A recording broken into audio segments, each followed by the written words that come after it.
Salve, salve, povaria! Aqui é Ana Carolina, ou professora Ana Carimbó. Primeiro quero dar as boas-vindas a todas as pessoas que estão aqui ouvindo o nosso podcast, pessoas interessadas na nossa abordagem de cultura popular para a paz, onde a gente compreende a cultura popular e as suas ferramentas ancestrais como um caminho para o despertar da paz na nossa vida pessoal, na nossa relação com os outros e na nossa atuação, na nossa pisada nesse planeta.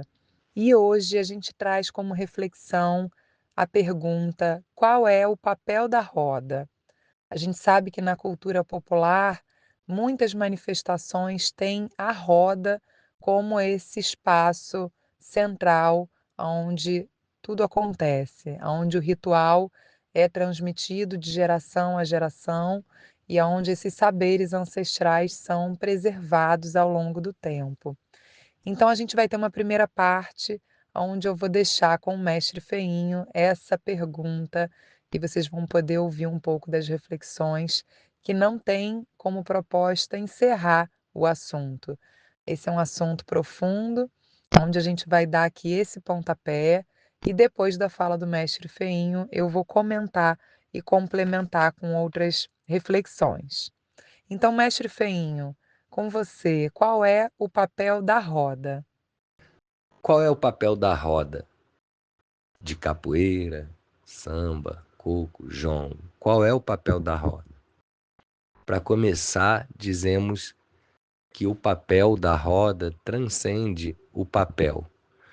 É algo que não pode ser apenas descrito, lido, percebido racionalmente, dimensionado na sua totalidade. É uma prática coletiva que engloba seres únicos na sua individualidade, mas ao mesmo tempo comuns na vida social, planetária e cosmológica, e que um afeta os outros energeticamente, sem sombra de dúvida, na abordagem holística e transdisciplinar que a Casa do Saber Popular considera. Então vamos pensar que quando a gente se reúne, quando a gente se mistura intencionalmente, forma uma roda, a gente com esse formato já se coloca numa postura de se olhar nos olhos. Sabemos que os olhos são a abertura para a alma, para a gente perceber realmente o outro numa dimensão muito significativa, não desconsiderando as demais, que também todas têm sua função, e aqui não cabe a gente hierarquizar nenhuma importância, seja de algo em nós, nos outros ou na natureza. Sabemos que cada coisa, o grande erro da sociedade é achar que o diamante vale mais do que o carvão, sendo ambos carbono. E ambos têm funções distintas e são importantes para a nossa existência. Então a gente precisa perceber que num organismo vivo, numa roda que reproduz isso, porque são pessoas e que estão utilizando instrumentos que vêm dos 4 elementos essenciais, que vêm do reino mineral, temos ali instrumentos que levam ferro, né? E reino animal, que leva o couro, que levam alguns outros instrumentos, ossos ou até fios, né? Trançados, feito cordas, que vem também do reino vegetal, que é a madeira, né? Que grande parte dos instrumentos percussivos são feitos ou de árvore, de uma forma já inteira, assim, cortada, né? Como a próprio útero que ressoa, a vibração que conecta céu e terra. Ora, essa madeira está transformada, mas está ali compondo esse instrumento também, de forma a integrar o seu bojo, a sua capacidade de gerar aquela sonoridade. Sabemos que sonoridade é energia. O tempo todo numa roda está sendo produzida energia, através do toque dos instrumentos cíclicos que promovem a ampliação de consciência, dos níveis de consciência, através dos cantos que direcionam a atenção que trazem elementos energéticos para a materialidade através da fala. Quando a gente diz, tem numa música que diz assim: chama ele pra aqui, que ele vem, e chama ele pra vir, que ele vem. Chama ele pra aqui, chama ele. Então, tudo aí são músicas, né, que a gente tem consciência de que quando a gente chama, vem e vem. Não é só a palavra, é o pensamento, a palavra, as atitudes, os sentimentos. Tudo isso nos aproxima da materialização de determinados desejos, ações, pensamentos, ideias, né, ou atitudes. Então a gente precisa notar que o papel da roda de reunir essa diversidade de possibilidades para que a gente tenha um objetivo comum é realmente incrivelmente potente para desenvolvimento, para o potencial holístico, né, de interesse de cada um de nós ser despertado e a gente poder tornar esse encontro significativo, tornar esse encontro algo em que todo mundo possa ser protagonista, onde nesse filme não exista figuração, só exista protagonismo, porque todo ser é visto dessa forma, como sendo importante para o todo. E assim a gente caminhar de uma forma verdadeiramente democrática, possibilitando que, é claro, tenha as questões como a própria natureza. Um passarinho canta, uma cobra rasteja, cada um ao seu modo. Então ali na roda tem as funções, né?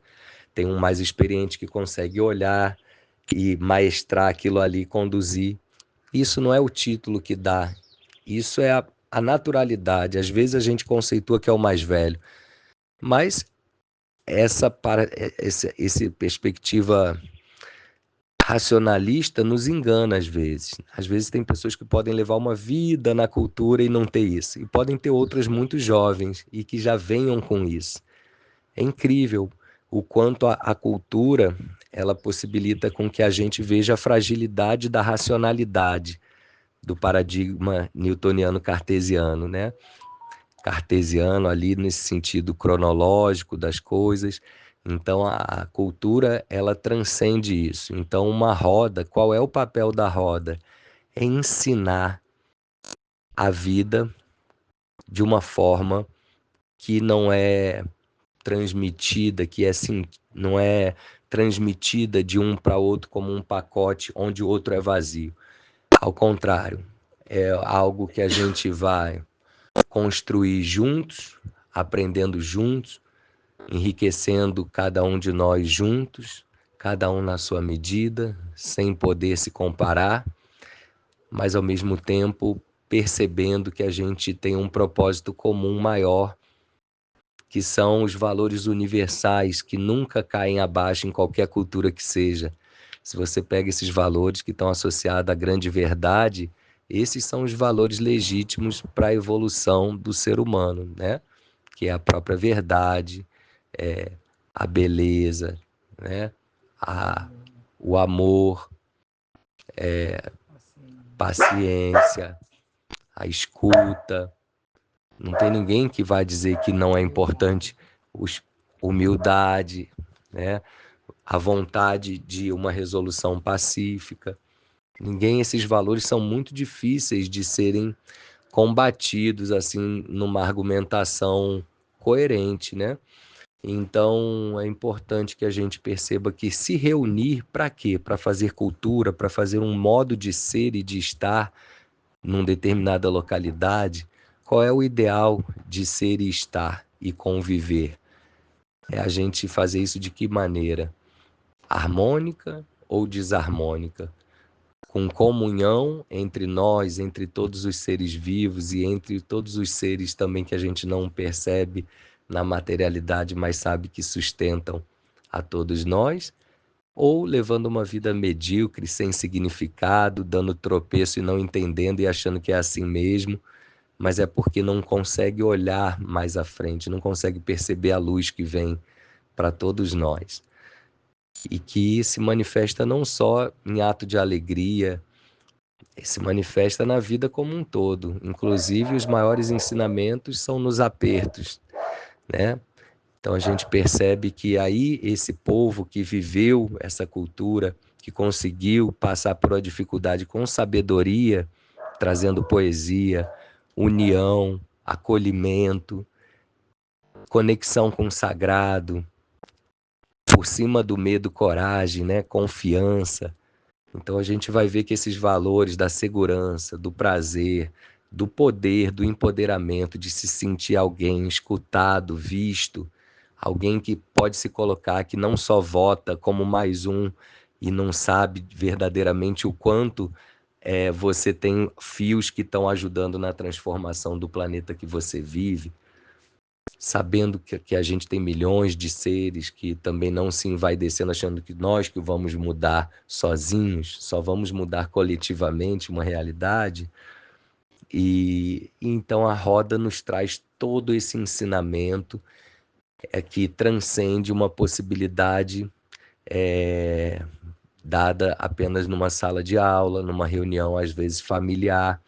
E olha que esses espaços são muito determinantes para nossa para quem nós somos, né? Como nós somos criados na família, em casa, imagina. Espaços religiosos, espaços escolares. Fora isso, a cultura popular é um espaço que traz um conhecimento que não está em nenhum desses.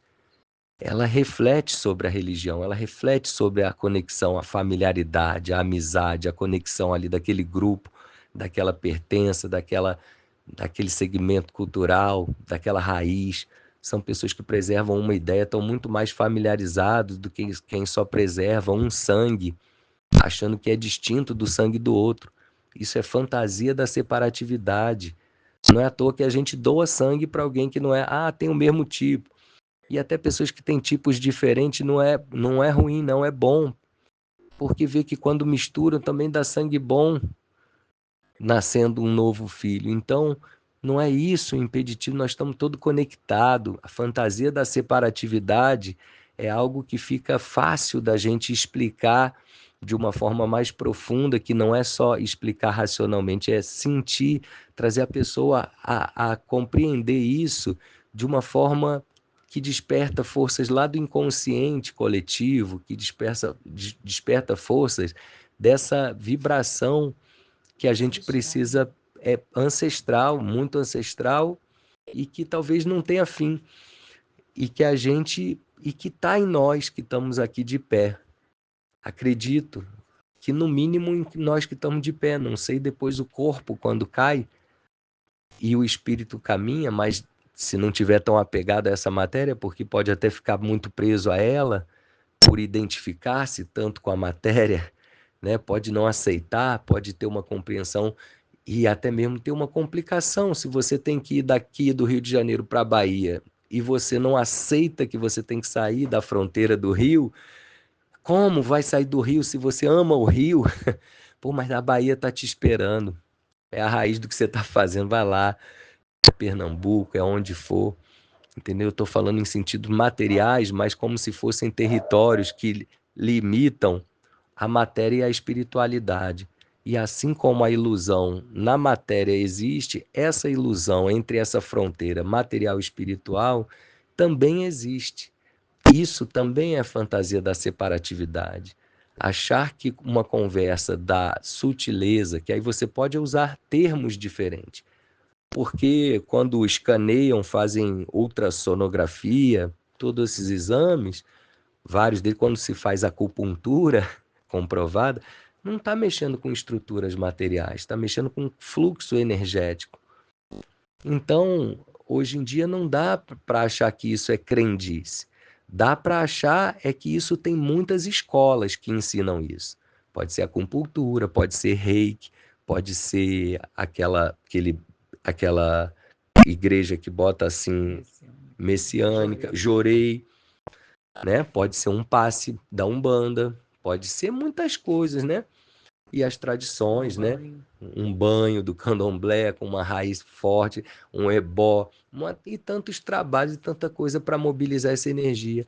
E, acima de tudo, a gente acredita que, independente da prática religiosa, isso também na vida cotidiana, como a pessoa convive, alimenta o seu espírito, alimenta a sua mente, o seu coração e o seu corpo, é determinante para uma vida mais plena e significativa.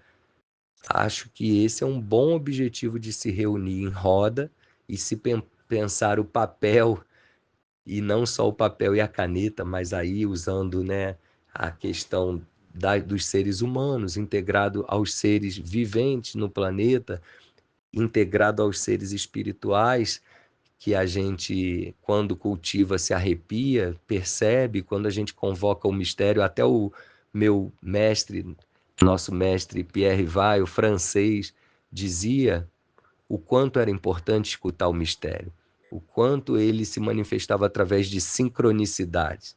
E o que eram as sincronicidades? Os supostos coincidências, acasos, né? Puxa, que coincidência! Olha, pensei, fulano, olha, fui ali e encontrei quem eu tinha que encontrar para estar no emprego que eu tô. Ah, isso não é coincidência, gente. Isso daí é uma dimensão energética que a gente, como desconsidera, leva um susto e acha que isso, puxa, que extraordinário. Se a gente tiver um pouquinho mais antenado, isso vai só fazer com que essa escuta do mistério, essa percepção da nossa espiritualidade, que aí cada um vai buscar através ou de religiões, ou de autoconhecimento, ou da palavra que quiser falar, mas para experimentar essa dimensão mais sutil, que não é essa que vai sair numa radiografia, não é essa que vai sair num exame de sangue, mas é uma que pode ser percebida até pela desarmonia no exame de sangue, pela desarmonia nos batimentos cardíacos, pela desarmonia dos hormônios, pela desarmonia na vitalidade que você apresenta ao acordar. Se você não quer acordar, quer ficar na cama, se quando você acorda, como você vai dormir, como você passa o dia. Então, esse conhecimento que vem com esse povo que cultivou o ser, não podia cultivar o ter porque não tinha, então teve que buscar riquezas em meios simples de viver. E trouxe para a gente que realmente, ainda bem que isso conseguiu resistir ao colonizador, à crueldade da diáspora, né, que tentou apagar muito saber, mas que bom que essas tradições persistiram, porque elas hoje podem ser a cura não apenas para o povo oprimido, mas também para o opressor. Porque quem oprime também está doente. Quem acha que está superior a todo mundo, eu costumo dizer que a cultura popular, quando ensinada na periferia, no gueto, na favela, na comunidade, ela necessariamente precisa elevar a autoestima dessas pessoas. Precisa contar uma história diferente que foi contada nos livros. Trazer orgulho das dificuldades que a gente vê e passa. E quando ela é ensinada na burguesia, nas elites, ela tem um papel importantíssimo de humanizar, de enraizar, de tornar a humildade, né? Abaixar o nariz, trazer a pessoa para a humildade, sair da arrogância. E isso é um processo de educação espiritual, não só moral, ética, como espiritual. Isso é o que a pessoa leva depois que o corpo cai. Então não tenho dúvidas de que essa roda, que pode ser completa de pessoas distintas, de realidades, religiões, situações financeiras, ela, através do mistério dessa espiritualidade, de quem tem a fé no candomblé, vai falar em relação aos orixás. Quem mesmo não sendo candomblessista como eu, mas entende os orixás como força da natureza, vai ter fé nos orixás, não vai se incomodar. Quem tiver colonizado demais vai ter racismo, preconceito quando ouvir falar dos orixás. E isso vai ser importante a pessoa estar nesse meio. Para quê? Para ela desconstruir esse racismo. Para ela ver que ali não estão invocando essas forças para o mal, mas sim para o bem. Estão honrando as forças que habitam fora e dentro de nós. Se a gente não gosta do fogo, se a gente não gosta quando ouve falar de um Deus que é do fogo, que é do ferro, que é disso, que é daquilo, mas quando você se relaciona com tudo isso, Você acha que você não está desprezando uma certa consideração, gratidão? Imagina, sua mãe te dá água, te dá leite, te dá água, te dá leite. Aí vão falar do Deus da água, Deus do leite, você fala isso aí, é amaldiçoado. Pô, e você está bebendo leite, bebendo água. A gente precisa pensar os nossos, né? A gente precisa entender que tem coisas que não caem bem para nós e aí tudo ótimo. Você deve ser sujeito, como eu, como qualquer pessoa, e ser protagonista, como a gente falou. Esse espaço é para que cada um possa ser você mesmo, mas esse melhor de você mesmo, esse você mesmo não colonizado, não preconceituoso, não racista, não homofóbico, não machista, ou que esteja em busca de se tratar. Porque eu acho que quando você fala disso, desses conceitos pejorativos estarem de forma estrutural numa sociedade, significa a gente não achar que está completamente espiritualizado, na luz, porque isso é é uma grande falta de iluminação, né? A gente, quando acha que tem muita luz, a gente só não está enxergando a nossa sombra, porque a sombra só tem onde tem luz. Agora, quem acha que não tem sombra, então fica difícil também só estar na luz e estar encarnado, vivendo essa dualidade. Pensamos que, através do reconhecimento da humildade, que é esse equilíbrio entre a arrogância e a subserviência, possa se construir uma postura saudável, acolhedora, de evolução do ser humano, de cada um querer dar o seu melhor porque recebe o melhor. Quando você recebe amor, a sua vontade é dar amor. Quando alguém te dá um elogio, a sua vontade não é xingar essa pessoa. Pensa bem, se eu chego para você e falo, você é maravilhoso, você é maravilhosa, adorei o que você fez, o que você falou, a forma com que você se colocou, foi brilhante. Dificilmente você vai me xingar. Agora, se eu chego falando, quem é você, papapá, papapá, o que mudou nisso? O que mudou foi a minha relação que eu te trouxe, né? E isso interfere também na vontade que tem, no que desperta em você em me devolver. Se a gente percebe isso, que é muito basiquinho para conversar até com crianças pequenas, a gente percebe que nas relações mais maduras do ser humano, mais, né, adulto, a gente percebe o quanto conscientemente a gente pode construir elos mais fortes dessa conexão de amor, de fraternidade, de cuidado, de solidariedade, de beleza, de força, né, de consciência comunitária, de presença, de gratidão. E isso tudo, não tenho dúvida que vai fazer com que essa roda transcenda o que ela possa realmente representar materialmente. Agora, em termos materiais, aí pode-se ter uma excelente bateria, bem orquestrada, ou bem orgânica, mas assim, coerente, afinada, porque a afinação tem a ver com essa qualidade da vibração que você vai emanar, né? Um cuidado musical, cantar coisas que tenham um propósito. A palavra é uma flecha, como eu digo numa das cantigas minha. Minha palavra é uma flecha danada para acertar. A burguesia não gosta nem um pouco de escutar.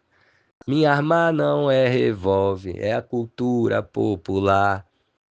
Ela pode promover uma transformação muito potente e poderosa, não só na pessoa, mas na sociedade e, consequentemente, no planeta e no universo. Pensa que grandes transformações vieram, às vezes, de uma pessoa, às vezes vieram de um coletivo, de pessoas que se fortaleceram por um ideal. Então, esse ideal que tem uma raiz tão profunda na história, desde a colonização aqui nessas terras, e que já chega de uma forma invasiva, completamente arrogante, querendo catequizar todo mundo, mas catequizar trazendo pessoas sendo torturadas, sendo tidas como endemoniadas, sendo que o demônio estava no chicote, sendo que o demônio estava quando você negava a força dessa pessoa e se colocava como produtor daquele produto que essa pessoa que cuidou, cultivou, colheu, e você é o produtor, você é o dono desse conhecimento. Então, quem rouba é o dono, quem trata mal o outro ser humano, e ensinar isso para seus filhos deu uma péssima lição de humanidade. Então, não é à toa a gente vê hoje muitas pessoas violentas e defendendo a violência. Isso foi algo realmente estipulado como critério para uma determinada população, que deveria ser tratada dessa forma.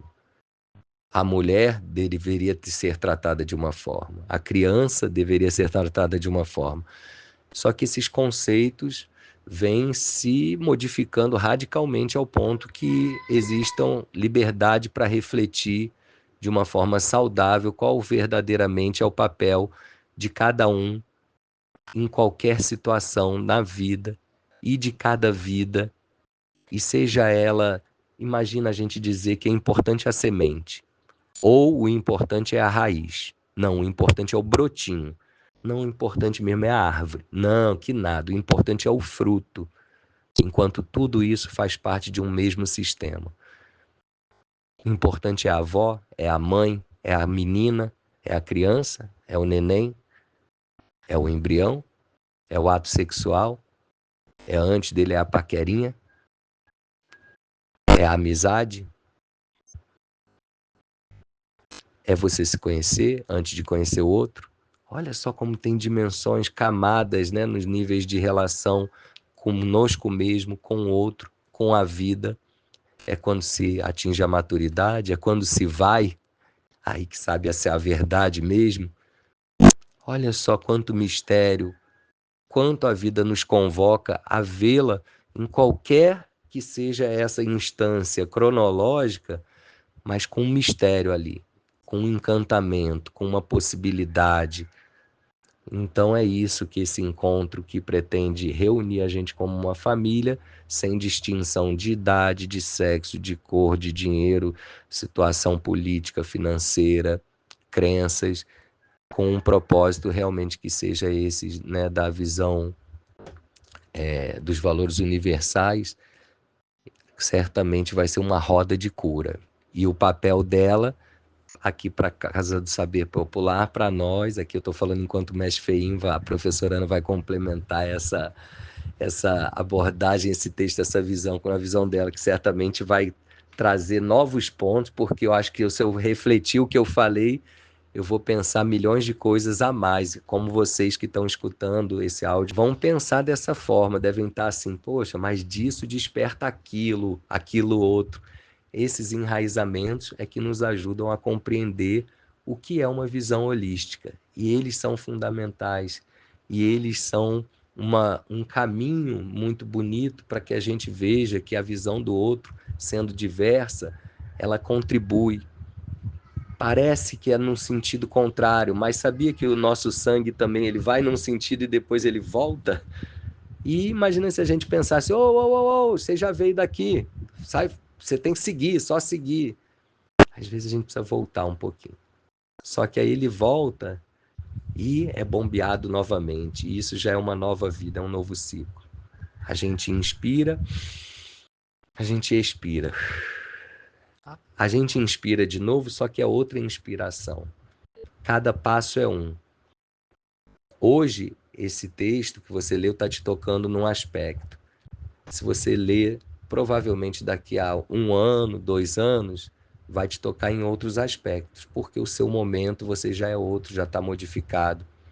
Então, se nós mesmos somos diferentes a cada momento, que dirá a gente exigir que o outro seja igual a gente? Ele teria que não só ser igual naquele momento, mas acompanhar a nossa própria mudança. Então, são fatos para a gente refletir, trazer uma certa até leveza na abordagem desse tema, que na finalidade última é trazer mais paz no nível do corpo, não botando o corpo como uma máquina, ser só algo que tem que produzir, dar conta, né? Mas algo que tem que ser cuidado, que tem que ser massageado, que tem que ser acarinhado, que tem que ser olhado, visto, escutado. olhar os sentimentos e ver por onde a gente está canalizando as nossas águas, se a gente está de ressaca o tempo todo ou se tem algum momento daquele marzinho flat, calmo, onde a gente está espelhado, vendo as estrelas na água, né? Então tá com nossas emoções mais elevadas, que Pierre Weil chamava de emoções construtivas, né? Onde é que está a nossa mente? Aonde a gente está botando a lanterna que fica em meio ao desconhecido, à nossa ignorância, a gente tem que apontar ela para algum sentido. Para onde a gente vai apontar? Qual é o sentido que a gente vai dar na condução desse ritmo, desse andamento, dessa música, desse encontro, dessas músicas, de uma palavra final, inicial? Pensar na nossa vida o valor que dá essa lanterna, para onde a gente está apontando ela. Ou se a gente está deixando ela à deriva, solta, como num barbante pendurado, onde o vento soprar ela vai. Às vezes a gente fica assim, né? Bota ali o Instagram, vai passando o dedinho, passam coisas diversas, né? Umas tristes, umas alegres, umas para vender, a outras para nos enganar. E a gente transita com a mente um pouco perdida, porque de fato a gente não sabe o que a gente está procurando, o que a gente está querendo mirar. Então é comum, ainda mais pessoas como eu, que mudam muito rápido o foco, o pensamento, se perderem nisso. Então a gente tem que ter atenção nisso e perceber a dimensão sutil nossa espiritual, que fala através de todos esses elementos que a gente trouxe agora e além. É naquilo que ninguém mais pode interpretar, a não ser você mesmo, olhando, sentindo, fazendo sentido para você. E quem sabe, se esse sentido for extraordinário, for uma coisa que realmente, poxa, você consiga se conduzir sentindo que está no seu caminho verdadeiro, isso já vai ter valido a pena. Se você conseguir mostrar isso para outras pessoas no seu entorno, vai valer a pena dobrado, triplicado e por aí vai. Porque muitas pessoas precisam de um exemplo. Não é à toa tem um professor, tem um mestre, tem um mecânico mais experiente para ensinar o mais novo. Ah, tem esse detalhe. Ah, tem esse pulo do gato. Tem uma família, um avô, um pai, uma mãe, um tio, um irmão mais velho. Então, é fundamental que se você tiver essa maturidade, souber dar esse aperto numa porca que às vezes um ou outro deixa frouxa, mas não é porque de propósito, é porque não sabe que ela está ali debaixo do pneu, está ali entre o pneu uma carenagem. Então, mas você sabe, se você descobrir isso, você pode mostrar. Olha que coisa boa poder ser um multiplicador de boas ações. Primeiro que aí nas suas relações isso pode fluir, como a gente pensou anteriormente. Se você traz um sorriso, dificilmente a pessoa vai trazer uma cara amarrada. Se você chega contando um sonho, dificilmente você vai despertar a morte na pessoa, você vai despertar a vida. Então é isso, meu pai costumava dizer, costuma ainda, indivíduo que não sonha é um cadáver ambulante.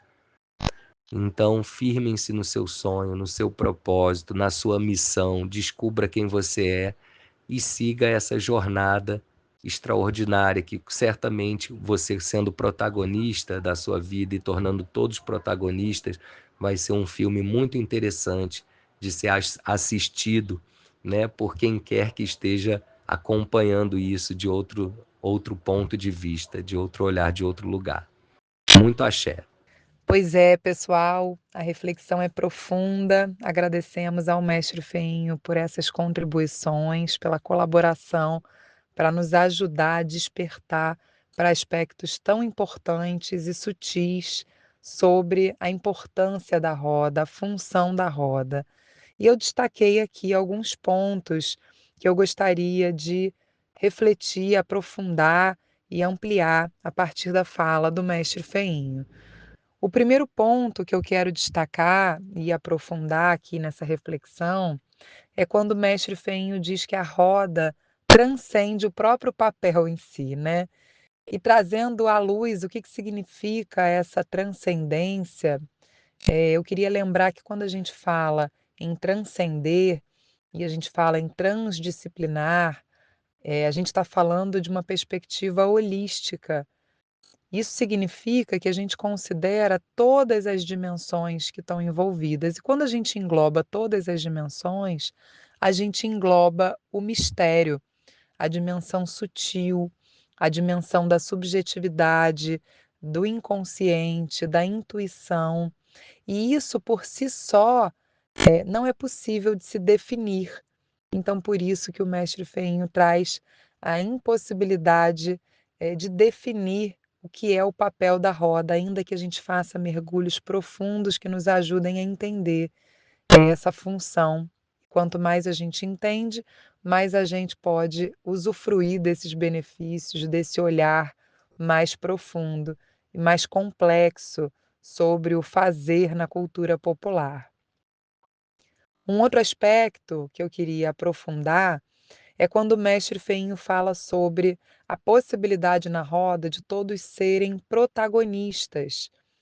E aí eu trago aqui a reflexão de como é possível isso. Num coletivo, a gente ter todos protagonistas daquela ação. E aprofundando um pouco nessa reflexão, eu trago aqui o quanto a roda ela é tão diversa, com funções tão complementares, que torna possível, no coletivo, na consciência comunitária, a gente ter um olhar para o individual, para a consciência individual. E é nesse momento que a gente pode ter uma atenção, se for uma liderança que tenha esse cuidado, que tenha essa sensibilidade e, mais do que isso, que tenha esse propósito, a gente tem um olhar sensível para os talentos individuais, para as dificuldades individuais, para as histórias de cada um, as habilidades de cada um, os interesses. A gente pode ter um olhar sensível para mediar um despertar individual também, que caminhe para um arrepio da alma.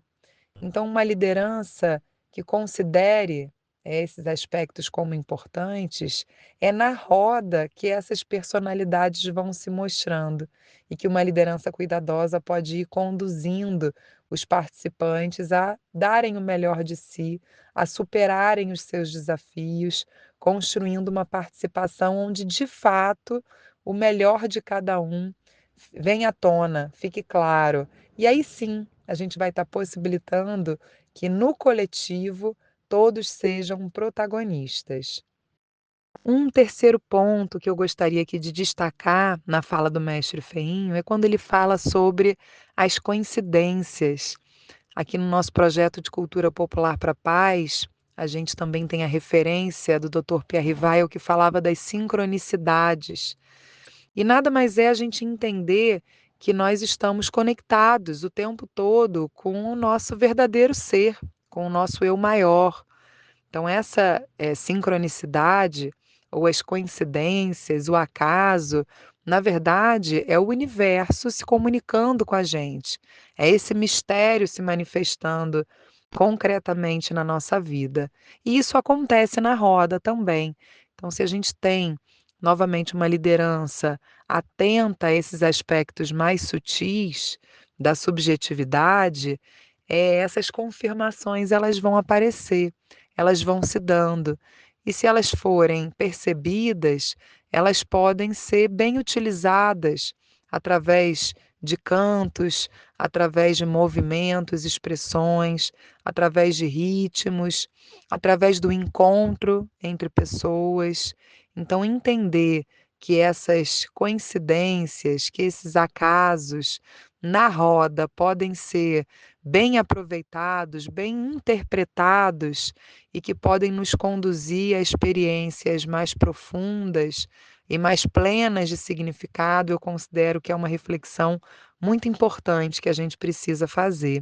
E que isso traz uma responsabilidade para cada um que está envolvido nesse ritual, um compromisso de cada um com o todo. Então, o desenvolvimento da consciência comunitária, que é um dos nossos grandes propósitos nesse projeto, envolve essa atenção plena para que a gente possa se responsabilizar, se comprometer com esse fazer coletivo em prol, de algo que é bom para todo mundo, mas que também tem uma parcela que é do indivíduo, tanto de se responsabilizar, quanto de tomar consciência e de agir em prol do bem-estar desse grupo que se reúne, através do ritual ancestral da cultura popular. Eu penso ainda que a roda nos coloca numa possibilidade de uma relação diferente com o tempo.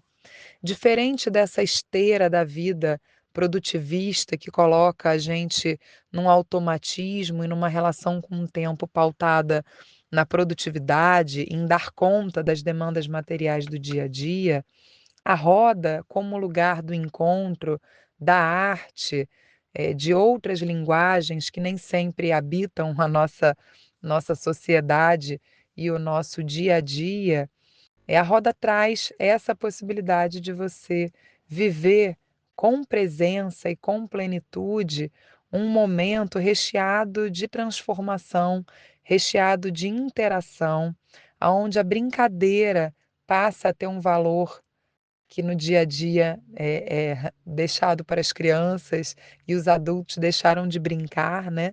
A roda é o lugar onde essa brincadeira inteligente, maliciosa, conectada com a nossa raiz, com a nossa ancestralidade, ela nos constitui, ela se faz presente revelando quem nós somos e a nossa relação com as outras pessoas. Ganha um aspecto terapêutico também, essa relação com um tempo mais contemplativo, com o tempo da criatividade, onde o nosso corpo, a nossa alma, a nossa mente e o nosso coração podem abrir para expressões que a gente no dia a dia são recalcadas, são caladas, e essa criatividade ela vem à tona com essa egrégora da roda, com o canto, com a dança, com o gestual, com o ritmo, com as narrativas, e assim a gente possibilita uma expressão genuína do sujeito, que não é possível numa vida onde a gente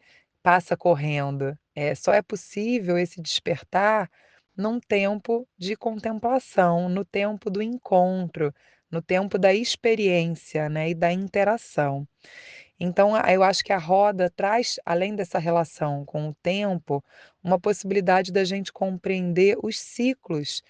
E eu acho que esses são grandes aprendizados que a gente precisa ter, principalmente quando a gente se percebe natureza, e a natureza é recheada pelos ciclos da vida, onde não existe fim, onde tudo se renova, onde tudo se transforma, mas os ciclos na nossa vida, e a roda traz esses ciclos também, nos ajudam a entender, a saber como se comportar, como aproveitar adequadamente cada momento, o que que cada momento pede, a gente perceber e estar atenta aos sinais de cada momento, aos comandos. A roda ela traz essa possibilidade da gente experimentar num nível micro as experiências reais da vida que se dão num nível macro. E, além disso, essas experiências significativas que se dão na roda, elas promovem um aprendizado que só acontece no campo da educação popular.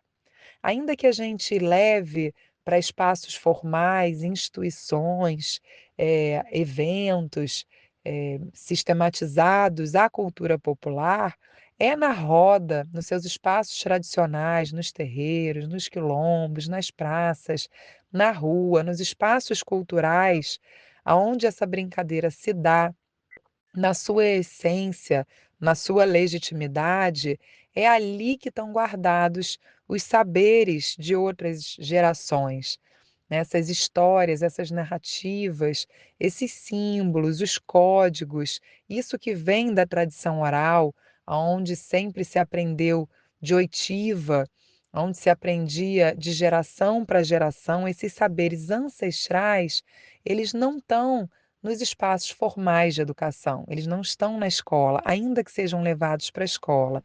Então, a roda é o espaço privilegiado desses saberes ancestrais, é o espaço que guarda esses saberes e, por isso, a importância das suas lideranças, da figura dos mestres e das mestras que têm consciência de que a roda é de ouro, de que a tradição da roda cumpre esse papel fundamental também de manter vivos esses saberes que vão sendo, passados ao longo da história.